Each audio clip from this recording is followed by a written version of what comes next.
We knew, like it says in Matthew chapter 9, the harvest is plentiful, but the workers are few. That means developing leaders, not just to come to faith, but men and women who will in turn reach others. We knew it would be pivotal to reach these students while they're in these formative years to really set them on a trajectory for a whole life of following Jesus. Our family and our team decided to move from North Carolina to Central Florida. We moved down here in the summer of 2018. We knew that there were a few 100,000 college students across the central part of the state. So we moved here really praying that God would use us to reach students and equip them to reach others with the gospel. We knew that it was going to take time to learn the campuses and to meet and build relationships with students. And so it wasn't easy, but we were trusting that God was going to connect us to students that He was already moving in. When I started college, I had just a really great misunderstanding of the gospel. Having grown up in the church, I just still thought that having a relationship with Jesus was based on my worth. Coming to college, there was not a lot of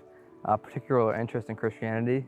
But I was open to things. I didn't really know what I believed specifically. On October 24th, both of them actually surrendered their lives to Christ on the same night. I found out there were staff people here, so I got lunch with the staff girl, Chloe. I was very intoxicated and met Graham. Our first time reading the Bible together, I just realized that I think I wasn't going to go to heaven, and I hoped that one day I would be good enough.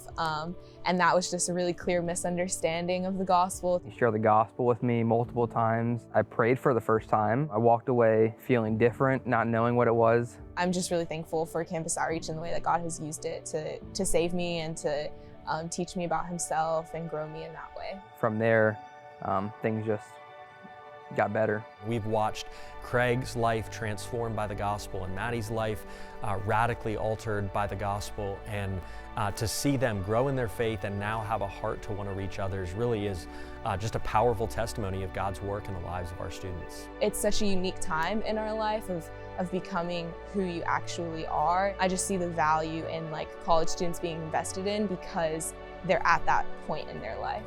So it really broke my heart to see all these guys around me who were pursuing what I pursued and were just blind. Burdened my heart to go forth and say, hey, here's Jesus.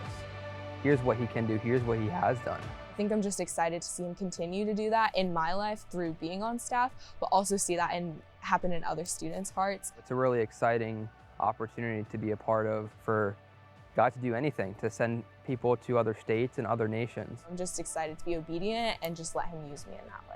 I love the energy they are bringing to our whole congregation. Men and women who themselves came to faith, they're being reminded of what it was like for them to be converted and their whole life to be transformed because of the grace of Jesus. There's so many other places that need ministry as far as campus ministry goes. Someday we hope that those men and women leading those ministries in really were coming to their faith here in this time. And all of that is just looking forward to what God could do through these lives that He's changing.